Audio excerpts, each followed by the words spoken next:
નમસ્કાર મિત્રો, journey of ફિઝિક્સમાં આપ સૌનું સ્વાગત છે. આજે હું ધોરણ 9નું ચેપ્ટર નંબર 8 જેનું નામ છે ગતિ, તેનો લેક્ચર નંબર 1 જે માત્ર ઇન્ટ્રોડક્શન પાર્ટ માટેનો છે તેના વિશે આપણે માહિતી મેળવીશું.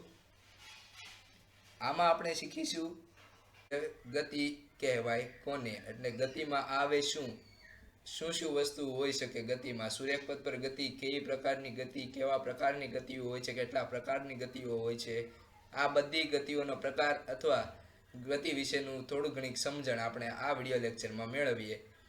તો મિત્રો, તમને ગતિ ઉપરથી થોડું ઘણું તો એમ થાય કે ગતિ છે શું, કહેવાય કોને એટલે થાય શું. તો તમે કોઈ એકવાર વાહન ચલાવતા હો તો વાહન જ્યારે ચાલતું હોય એટલે કે વાહન જ્યારે શરૂ હોય અને તમે લીવર આપો તો તે ગતિમાં છે તેમ કહેવામાં આવે છે.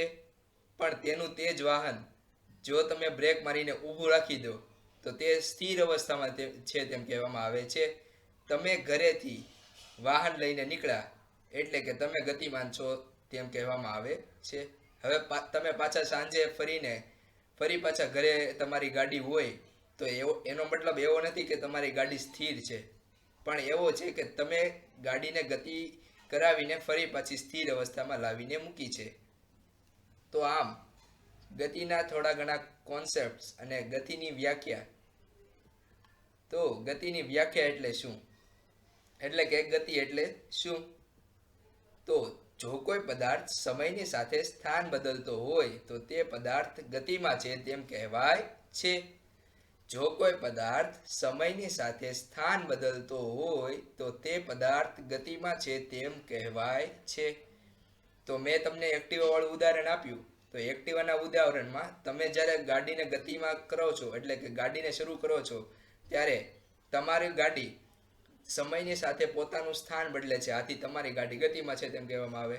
પણ તમે ગાડીને સ્થિર અવસ્થામાં એટલે કે બ્રેક મારીને ઊભી રાખી દો છો તો તમારી ગાડી સમયની સાથે સ્થાન ન બદલે અને તે સ્થિર અવસ્થામાં છે તેમ કહેવામાં આવે છે. આના ગતિને સમજવા માટે જુદા જુદા સંદર્ભ બિંદુની જરૂર પડે છે, જેનો અભ્યાસ આપણે આગળ કરીશું. તો જો આપણે ગતિ સમજવી હોય તો ગતિ કહેવાય કોને, તો આ એક વ્યક્તિ છે. વ્યક્તિ એ બિંદુથી પોતાની ગતિની શરૂઆત કરે કોઈ પણ સમય એટલે કે t બરાબર 0 સમય એટલે કે કોઈ સમયે તે પોતાની ગતિની શરૂઆત કરે છે. હવે તે આગળની દિશામાં આ દિશા તરફ આગળ વધે છે અને બી બિંદુએ પહોંચે છે t બરાબર t સમયે. આથી વ્યક્તિએ t બરાબર 0 થી t બરાબર t સમયે એટલે કે 0 થી t સમય સુધી પોતે કેટલું સ્થાન કાપ્યું તે જ તેની ગતિ કહેવામાં આવે છે. આથી જો પદાર્થે t બરાબર 0 સમયે એ બિંદુ ઉપર હતો અને t બરાબર t સમયે બી બિંદુએ છે, આથી વ્યક્તિના પોતાના સ્થાનમાં તો ફેરફાર થયો ને, આથી વ્યક્તિ ગતિમાં છે તેમ કહેવામાં આવે છે. ગતિની અવસ્થાના બે પ્રકાર છે. તો કયા કયા પ્રકારની ગતિ, એટલે કે ગતિને સમજવા માટે આ અવસ્થાઓ જાણવી ખૂબ જ જરૂરી છે કે ગતિની અવસ્થાના બે પ્રકારો કયા કયા. તો પહેલી ગતિમાન અવસ્થા અને બીજું સ્થિર અવસ્થા. તો તમને આમ જોતા જ ખબર પડી જાય કે ગતિમાન અવસ્થા છે તો તે કોઈ પદાર્થ પોતાનું સ્થાન બદલતો હશે સમયની સાથે. જ્યારે સ્થિર અવસ્થા છે તો સ્થિર અવસ્થા કોઈ પદાર્થ સમયની સાથે સ્થાન બદલતો નહીં હોય તો તે પદાર્થ સ્થિર અવસ્થામાં છે તેમ કહેવામાં આવે છે. તો ચાલો આપણે તેના ઉદાહરણો જોઈએ કે કયા કયા પદાર્થો સ્થિર અવસ્થામાં અથવા તો કયા કયા પદાર્થો ગતિમાન અવસ્થામાં. તો આપણે રોજિંદા જીવનમાં ઘણી બધી જગ્યાએ જોતા હશું કે કોઈ વસ્તુ ગતિમાન અવસ્થામાં છે તો કોઈ વસ્તુ સ્થિર અવસ્થામાં છે. મુખ્યત્વે એના બે જ પ્રકાર છે, ગતિમાન અવસ્થા અને સ્થિર અવસ્થા. તો ગતિમાન અવસ્થાના ઉદાહરણો જોવા હોય તો પહેલું છે શિરાઓમાંથી વહેતું રુધિર. શિરાઓમાંથી વહેતું રુધિરનો આપણે એનિમેશન દ્વારા સમજીએ કે અહીં રુધિરના કણો છે એ શિરાઓમાંથી વહે છે.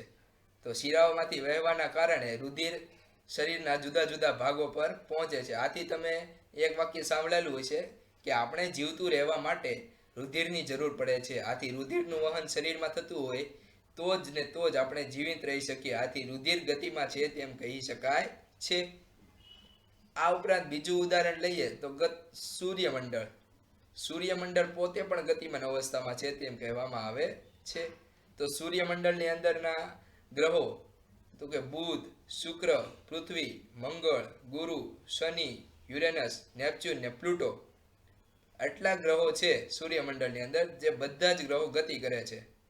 તો જો અહીં એનિમેશનમાં દેખાડવામાં આવ્યું છે કે સૂર્યની આસપાસ પૃથ્વીને બધા ગ્રહો ગતિ કરે છે. તો આમ ગતિ કરતા પદાર્થોને ગતિમાન અવસ્થામાં છે તેમ કહેવામાં આવે છે. ભલે તે સૂર્યમંડળમાં ગમે તે પ્રકારની ગતિ કરતા હોય, અહીં ગ્રહો વર્તુળાકાર અને ચાક ગતિ બંને ગતિ કરે છે, પણ તો પણ તે ગતિમાન અવસ્થામાં છે તેમ કહેવામાં આવે છે. સ્થિર અવસ્થા. તો ચાલો આપણે જાણીએ કે સ્થિર અવસ્થા કોને કહેવાય. તો અહીં એનિમેશન દ્વારા સમજાવવામાં આવ્યું છે કે પર્વત છે, પર્વત એ પોતાનું સ્થાન સમયની સાથે બદલતો નથી. પર્વત પોતાનું સ્થાન સમયની સાથે બદલતો નથી, આથી પોતે સ્થિર છે તેમ ગણી શકાય. પણ તેની સાથે આપણે પાણી જોઈએ તો પાણી છે પોતાનું સ્થાન સમયની સાથે બદલે છે, આથી પાણી ગતિમાન અવસ્થામાં છે તેમ કહેવામાં આવે છે. પર્વત પોતાનું સ્થાન નથી બદલતો એટલે તે સ્થિર અવસ્થામાં છે. પાણી પોતાનું સ્થાન બદલે છે એટલે તે ગતિમાન અવસ્થામાં છે. આ ઉપરાંત તમે શાળામાં બેઠા હો તો શાળામાં તમે બેઠા બેઠા અનુભવ કર્યો હશે અથવા તો અવલોકન કર્યું હોય કે તમારી જે શાળા છે, શાળાની દિવાલો, ડસ્ટબિન, ડસ્ટર, ચોક, ટેબલ પર પડેલું પુસ્તક વગેરે બધી વસ્તુઓ સ્થિર અવસ્થામાં છે જ્યાં સુધી તેને કોઈ બાહ્ય ધક્કો આપવામાં નથી આવતો. તો આમ તમારી શાળાની દેખાતી બધી જ વસ્તુઓ, બ્લેકબોર્ડ, બધી જ વસ્તુઓ સ્થિર અવસ્થામાં છે. તો હવે આપણા મનમાં એક સ્વાભાવિક પ્રશ્ન ઉઠે કે વસ્તુ સ્થિર છે કે ગતિમાં છે તેમ ક્યારે કહી શકાય? કોઈ વસ્તુ ક્યારે સ્થિર હોય ને ક્યારે ગતિમાં હોય? તો આપણે તેના માટે બે મુદ્દા લખેલા છે કે ગતિ કરતી બસમાં બેઠેલો મુસાફર. આ એક ઉદાહરણ છે કે તમે જ્યારે કોઈ ગતિ કરતા હો તો તમારી બસની અંદર તમે અને કંડક્ટર બંને સ્થિર અવસ્થામાં હો અને આજુબાજુનું વાતાવરણ ગતિમાન અવસ્થામાં હોય તેવું લાગે છે. જ્યારે કોઈ બહારનો વ્યક્તિ તમને જુએ તો બસ, તમે અને કંડક્ટર બધા ગતિમાન અવસ્થામાં હોય છે જ્યારે પોતે સ્થિર હોય છે. તો આમ અવલોકનો પરથી કહી શકાય કે ઉપરના અવલોકન પરથી કહી શકાય કે ગતિનો ખ્યાલ સાપેક્ષ છે, એટલે કે તેને દર્શાવવા માટે કોઈ સંદર્ભ બિંદુની જરૂર પડે છે. આ સિવાય કોઈ વસ્તુ ગતિમાં છે કે સ્થિર છે તે કહી શકાય નહીં. જો સંદર્ભ બિંદુ ન હોત તો તમને તો એમ જ લાગે કે આજુબાજુનું વાતાવરણ ગતિમાન અવસ્થામાં છે, પણ ગતિને દર્શાવવા આપણે સંદર્ભ બિંદુ લેવું જ પડે. તેથી જ આપણે ખ્યાલ મેળવી શકીએ કે કોઈ વસ્તુ સ્થિર અવસ્થામાં છે કે કોઈ વસ્તુ ગતિમાન અવસ્થામાં છે. તો જો અહીં એક એનિમેશન દ્વારા દર્શાવવામાં આવ્યું છે કે કોઈ સ્કૂલ બસ છે. સ્કૂલ બસને અંદર બેઠેલા વિદ્યાર્થીઓ તેના બહાર આવેલું એક બોર્ડને જુએ છે. તો બોર્ડને જોતા હોય તો બસ પોતે ગતિમાં હોવાથી બોર્ડ વિદ્યાર્થીઓને ગતિમાં હોય તેવું લાગે છે, પણ હકીકતમાં તેવું હોતું નથી. હકીકતમાં બસ પોતે ગતિમાં હોવાથી વિદ્યાર્થીઓને એમ લાગે છે કે બોર્ડ ગતિમાં છે, પણ એવું નથી. હવે આપણને એમ થાય કે ગતિ વિશે તો સમજી લીધું. હવે ગતિના પ્રકારો કેટલા પ્રકારની ગતિ હોય છે અને કયા કયા પ્રકારની? તો ગતિના પ્રકારો ઘણા બધા હોય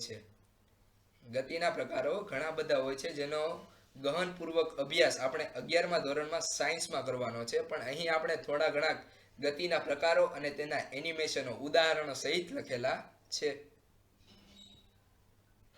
તો પહેલો પ્રકાર સુરેખ પથ પર ગતિ. બીજો પ્રકાર વર્તુળાકાર પથ પર ગતિ. ત્રીજો પ્રકાર ચાક ગતિ. ચોથો પ્રકાર કંપન ગતિ. પાંચમો પ્રકાર દોલન ગતિ. છઠ્ઠો પ્રકાર નિયમિત ગતિ. સાતમો પ્રકાર અનિયમિત ગતિ. આઠમો પ્રકાર વક્ર ગતિ અને નવમો પ્રકાર અનિયંત્રિત ગતિ. તો અહીં ટોટલ 9 ગતિના નામ આપેલા છે, જેનો અભ્યાસ આપણે અહીં કરવાનો નથી. આ તો માત્ર તેના નામ અને તેના પ્રકારો જ લખેલા છે. એના આપણે ઉદાહરણો પણ આપણે આ વિડીયોમાં જોવાના છે. તો ચાલો એક એક કરીને આપણે તેના ઉદાહરણો જોઈએ. સુરેખ પથ પર ગતિ.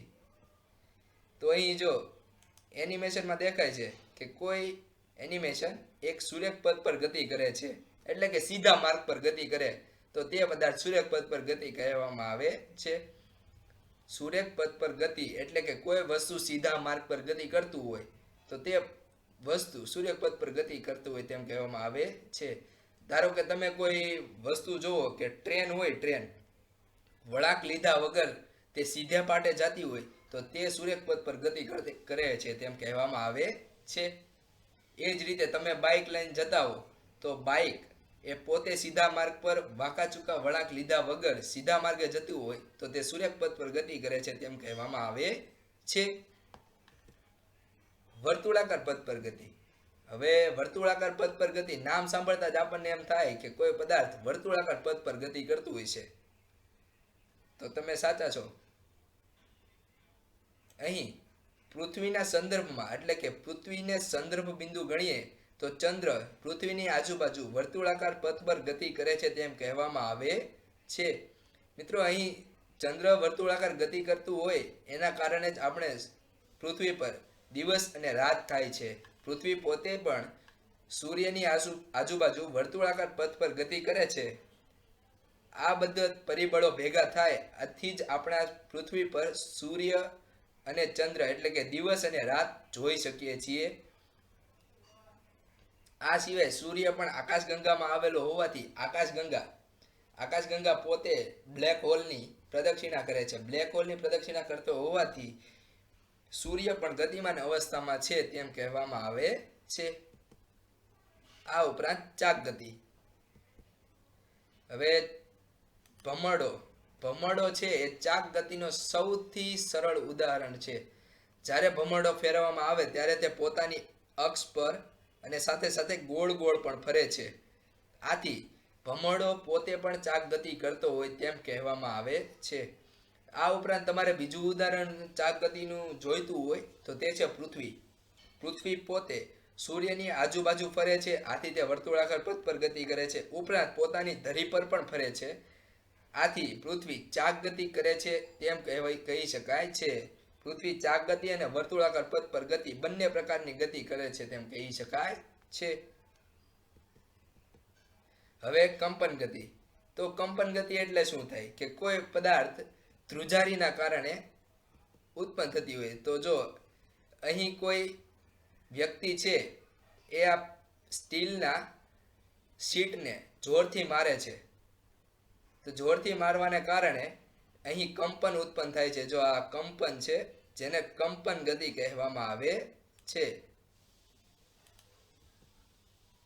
દોલન ગતિ. તો દોલન ગતિ કોને કહેવાય? તો આ દોલન ગતિનું ઉદાહરણ છે કે હિંચકો છે, હિંચકો. તો હિંચકો છે એ દોલન ગતિ કરે છે. આ ઉપરાંત લોલક છે. તમે ઘડિયાળ, લોલકવાળી ઘડિયાળ હોય, તે લોલકવાળી ઘડિયાળ નીચેનું જે લોલક હોય, લોલક પણ દોલન ગતિ કરે છે. આ ઉપરાંત હિંચકો દોલન ગતિ કરે છે.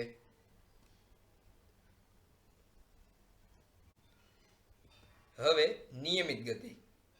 તો નિયમિત ગતિનું ઉદાહરણ જોઈએ તો આપણે કોઈ હાઈવે ઉપર જઈએ તો હાઈવે ઉપર વાહન એક સરખા સમયમાં એક સરખું જ અંતર કાપે. એટલે કે ધારો કે પહેલા કલાકમાં 50 કિલોમીટર અંતર કાપતું હોય, બીજા કલાકમાં 50 કિલોમીટર અંતર કાપતું હોય અને ત્રીજા કલાકમાં 50 કિલોમીટર અંતર કાપતું હોય. આમ વાહન એક સરખા સમયગાળામાં એક સરખું અંતર કાપે છે. આથી તે વાહન નિયમિત ગતિ કરતું હોય તેમ કહેવામાં આવે છે. કારણ કે અહીં કોઈ ટ્રાફિક નડવાનું કારણ જ ન હોવાથી, એટલે કે કોઈ બીજી સમસ્યા ન હોવાથી વાહન એક સરખી ગતિ શરૂ રાખે છે. આથી નિયમિત ગતિ કરતું હોય તેમ કહેવામાં આવે છે. આ ઉપરાંત નિયમિત ગતિનું બીજું ઉદાહરણ જોતું હોય તો મેચમાં જ્યારે બોલર દડો ફેંકે તો દડો ફેંકતો હોય તો ત્યારે તે દડો નિયમિત ગતિ કરતો હોય તેમ કહેવામાં આવે છે. કારણ કે દડો પોતાની ગતિ બદલતો નથી અને એક સરખા ગતિએ જઈને જ બેટ્સમેનના બેટ પર અડે છે. તો દડો પણ નિયમિત ગતિ કરતો હોય તેમ કહેવામાં આવે છે. એક સરખા સમયમાં એક સરખું અંતર કાપે છે. આગળ અનિયમિત ગતિ. તો હવે હાઈવે વાળા વિસ્તારમાંથી આપણે ભીડ વાળા એટલે કે ટ્રાફિક વાળા વિસ્તારમાં આવીએ તો વાહન પહેલા કલાકમાં તો 50 કિલોમીટર અંતર કાપી નાખે, પણ બીજા કલાકમાં જો તે ટ્રાફિક વાળા એરિયામાં આવે એટલે કે ટ્રાફિક વાળા વિસ્તારમાં આવે તો તે બીજા કલાકમાં માત્ર 30 કિલોમીટર જ અંતર કાપી શકે, અને ખૂબ જ ટ્રાફિક હોય તો તે માત્ર 1 કલાકમાં 15 કિલોમીટર અંતર જ કાપી શકે. તો આમ એક સરખા સમયગાળામાં એક સરખું અંતર ન કાપતો હોવાથી પદાર્થ અનિયમિત ગતિ કરતો હોય તેમ કહેવામાં આવે છે. તમે કોઈ ટ્રાફિક વાળા વિસ્તારમાં જાઓ ત્યારે કોઈ ટ્રાફિક સિગ્નલને કારણે તમારી ગાડી ઊભી રાખવી પડે, ફરી પાછી તમારે આગળ ચલાવવી પડે. તો આમ તમારી ગાડી જ્યારે ઊભી રહે આ ઉપરાંત ગતિ કરતી હોય તો તે તમારી વાહન અનિયમિત ગતિ કરે છે તેમ કહેવામાં આવે છે. આગળના ઉદાહરણ જોઈએ તો કે વક્ર ગતિ. વક્ર ગતિ કોને કહેવાય?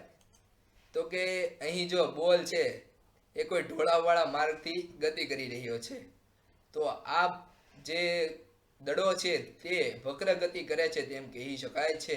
આ ઉપરાંત ફૂટબોલનો દડો છે, ફૂટબોલનો દડો હોય તો એને જ્યારે કિક મારવામાં આવે તો તે પોતાની દિશા વક્રાકાર કરીને ગોલ નેટ એમાં જાય છે. આથી ફૂટબોલર એટલે કે ફૂટબોલ વક્ર ગતિ કરે છે તેમ કહી શકાય છે. હવે અનિયંત્રિત ગતિ. તો કે અનિયંત્રિત એટલે કે એવી ગતિ કે જે આપણા હાથમાં ન હોય એટલે કે નિયંત્રણમાં ન આવે. એવી ગતિ કે જે ગતિ આપણા નિયંત્રણમાં ન આવે તો એવી પ્રકારની ગતિને અનિયંત્રિત ગતિ કહેવામાં આવે છે. તો કે એવી ગતિ કઈ હોઈ શકે? તો કે કૃત્રિમ ગતિ ન હોય, કુદરતી ગતિ.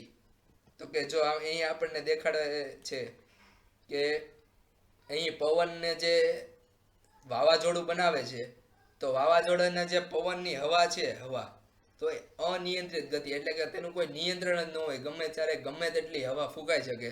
તો આ પ્રકારની ગતિને અનિયંત્રિત ગતિ કહેવામાં આવે છે. આ ઉપરાંત નદીમાં પૂર આવે તો પાણીની જે ઝડપ હોય તે પણ અનિયંત્રિત ગતિ એટલે કે એ કોઈના કાબુમાં ન આવી શકે તેવા પ્રકારની ગતિ કહેવામાં આવે છે. તો આપણે એક સવાલ લઈએ કે ગતિના પ્રકારો જણાવીને એક એક ઉદાહરણો આપો. મિત્રો આ સવાલ 3 માર્ક્સમાં પૂછાઈ શકે છે અને ખૂબ જ ઉપયોગી છે.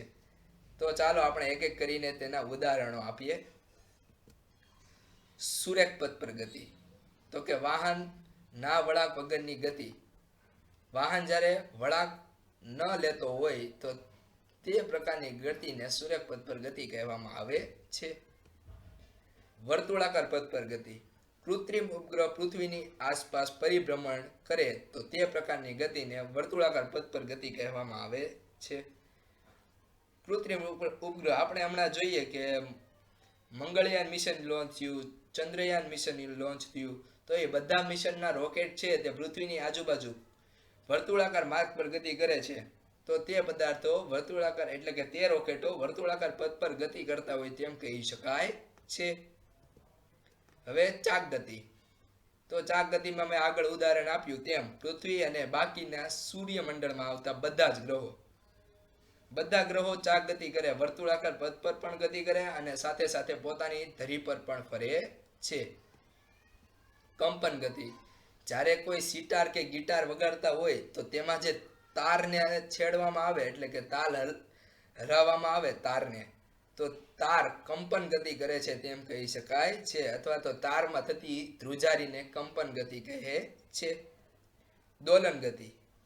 તો દોલન ગતિ કોને કહેવાય? તો કે ઉડતા પંખીની પાખ લોલકવાળા ઘડિયાળના લોલકની ગતિ, ઉડતા પંખીની પાખની ગતિ અને લોલકવાળા ઘડિયાળની લોલકની ગતિ. નિયમિત ગતિ. તો એનું ઉદાહરણ છે ઘડિયાળના સેકન્ડ, મિનિટ અને કલાકના કાંટાની ગતિ. તો આપણે જોઈએ કે ઘડિયાળ હોય તો એક સેકન્ડમાં તે થોડુંક જ અંતર કાપે, જ્યારે બીજી સેકન્ડમાં પણ થોડુંક, ત્રીજી સેકન્ડમાં પણ થોડુંક. આમ સેકન્ડ કાંટો, મિનિટ કાંટો અને કલાક કાંટો પોતે નિયમિત ગતિ કરે છે તેમ કહી શકાય છે. અનિયમિત ગતિ. તો મેં આગળ કીધું તેમ ટ્રાફિકવાળા વિસ્તારમાં વાહનની ગતિ. તમે કોઈ ટ્રાફિકવાળા વિસ્તારમાં જાઓ અને તમારી ગતિ નિયમિત ન જળવાઈ રહે તો તે અનિયમિત ગતિ કહેવામાં આવે છે. વક્ર ગતિ તો કે પર્વત છે, પર્વત તેના જે ગોળાકાર માર્ગ છે તેના પર આજુબાજુ વાહન ફરતા હોય, એટલે કે પહાડ પર ફરતા વાહનની ગતિ, એટલે કે પર્વત ઉપર ઉપર જતો હોય તો તે વાહન પણ વક્રાકાર ગતિ કરે છે તેમ કહી શકાય છે. અનિયંત્રિત ગતિ તો પૂરમાં પાણીની ગતિ, વાવાઝોડામાં હવાની ગતિ, આ બધી અનિયંત્રિત ગતિ કહે છે. તો આજના માટે એટલું જ. આપણે મળીશું આગળના લેક્ચરમાં, જેનું નામ હશે ગતિનું વર્ણન, સુરેખપથ પર ગતિ, નિયમિત ગતિ અને અનિયમિત ગતિ. Thank you.